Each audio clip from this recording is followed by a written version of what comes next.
Boa noite a todos. Então, iniciando, né, a nossa apresentação sobre arquitetura de computadores, né?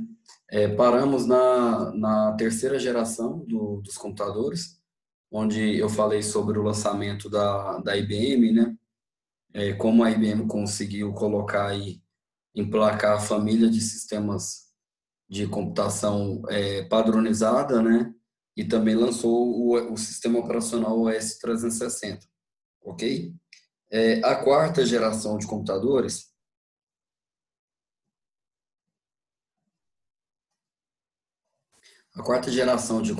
ela é caracterizada por um conceito que nós conhecemos até hoje, que é o conceito de chip. Foi introduzido os chips, geralmente em formato de pastilhas, né, de silício, por isso que lá conhecemos como Vale do Silício.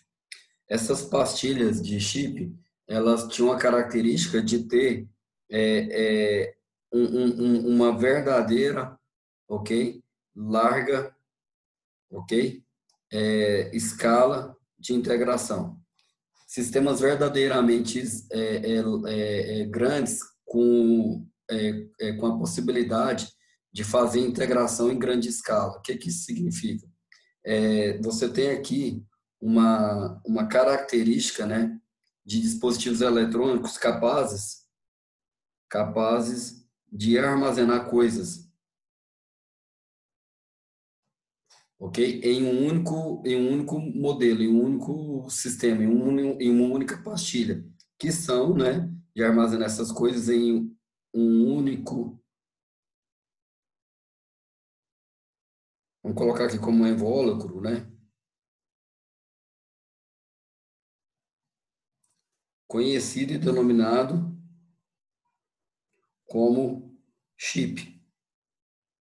E aí o conceito nosso de chip, ele vem até hoje dessa forma aí, e a gente não mais abandonou, porque cada vez o fato de você já ir diminuindo esses chips, cada dia que passa você vai tendo aí essa técnica de miniaturização de computadores eletrônicos e a microeletrônicas desde 71 a 72 até os dias de hoje no mercado, você vê aí essa grande redução de componentes cada vez menores, ok? Então, junto com isso, o custo, o tamanho foi reduzido, porque as máquinas começaram a ter processamentos cada vez maiores, né, e saíram de milhões de instruções por segundo, entendeu? Para milhões de operações em pontos flutuantes por segundo, que a gente chama de megaflop.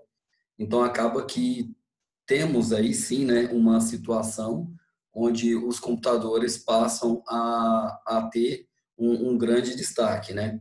Então, tudo isso que eu estou falando para vocês que são computadores convencionais comuns, mas existe uma linha de 1900 depois da terceira geração para cima, onde chegaram os computadores de grande porte, que são conhecidos como mainframes. Só que aí, como ele vai para uma outra geração de máquina, para um outro tipo de formato, é algo que a gente não costuma adotar muito, não. Então, depois da quarta geração, chega até a gente, então, os verdadeiros, né?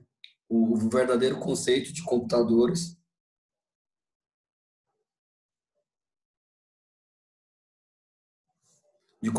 pessoais, ou o que a gente conhece até hoje, né? Com o conceito aqui, né? De microcomputadores. Esses computadores desktops, etc. Essa é uma invenção de uma companhia, né, sediada na Califórnia, nos Estados Unidos, onde eles falaram assim, vamos diminuir o custo, né, desses computadores e vamos fazer com que os computadores passam a ser acessíveis. E aí dentro de uma residência você tem um computador por família e mais para frente no futuro um computador por pessoa. Essa era a intenção de computadores pessoais, entendeu? Porque até então os computadores era algo muito caro e só conjuntos de empresas, né? Só alguns consórcios empresariais que conseguiam ter aí acesso aos computadores. Então, essa empresa norte-americana fundada aí na Califórnia é conhecida como Intel. Ela está no mercado de componentes eletrônicos até os dias de hoje, né? É ela que faz os processadores de hoje e concorre junto com a AMD. Então, os computadores, né, lá em 1970, 1971, ela lança o seu primeiro processador, ok? Para esse tipo de trabalho que eu estou falando agora. Um cara conhecido como Intel 404, ok? Essa unidade central de processamento, ela era destinada, entendeu? A fazer cálculos, né? Ela tinha um microprocessador de 8 bits e com um tamanho relativamente razoável, entende? Então, essa era a vantagem da gente estar trabalhando com esses tipos de computação. Ok? Então, essa é a geração aí dos microcomputadores. Então, de 1970 para cá, desde o surgimento do Intel, aí você vê que começa a surgir outros tipos de equipamentos, ok? Como, por exemplo, os computadores os computadores conhecidos como K6, depois vieram os K7, depois os AMD Athlons, né? Tudo isso daqui de uma empresa conhecida como AMD. Essa AMD é a Advanced Micro Device, né? Advanced Micro Device. E aí também surgiu uma empresa chamada Sun Microsystem. Sun Microsystem. Essa Sun Microsystem, ela perdurou no mercado, se eu não me engano, até 2008, 2010, eu não me lembro exatamente, até ela ser comprada pela Oracle. Okay? Então, essas três empresas foram as empresas que mais lideraram no conceito de inovação e de construção de equipamentos de hardware. Também surgiram empresas como Cyrix, né, que fizeram processadores, os processadores Cyrix. Existiram outras empresas aqui que também ajudaram para alavancar, né, esses computadores, esses microchips que nós conhecemos hoje como processador, que na verdade são unidades centrais de processamento. Tem uma diferença aí depois a gente vai entrar nessas diferenças, ok? Então, você percebe que teve o lançamento da Intel, a Intel lançou de 1971 até 1989 só a Intel que mandava, que era ela que mandava. De 89, de 93, por exemplo, até 99, ela lançou a linha Pentium.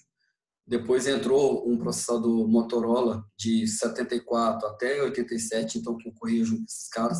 Mas de empresas como Cyrix, empresas como Zilog, a AMD, essas empresas todas fizeram chips, né? Fizeram microchips conhecidos como unidades centrais de processamento. Então, essa é o final, né? Isso aí é o final da geração dos computadores. E nós temos até hoje, né, essa geração de computadores. Não sabemos até quando vai ir, mas a gente acredita que essa geração ela vai até a parte de computação quântica. Quando a computação quântica vier a ser efetivada, então nós vamos ter aí o conceito então de sair dessa computação baseada na computação de Von Neumann e passa para uma computação referente à computação de computação quântica, ok? Então, os nossos computadores, os pessoais, eles estão sim um pouco acima da quarta geração. Tem gente que fala que é final de quarta geração e ainda estamos na quarta geração, mas a maioria das pessoas falam e entendem isso já como quinta geração, tá bom? Então, assim, é algo que há uma discussão, mas o que é importante entender são esses passos e essas evoluções dos microcomputadores, ok? Então, o próximo conteúdo nosso vai ser sobre os componentes que fazem uma computação. Vamos falar de dispositivos, entrada e saída, representação da informação, bits, bytes, né? E aí vamos evoluir com o conteúdo da nossa disciplina. Ok?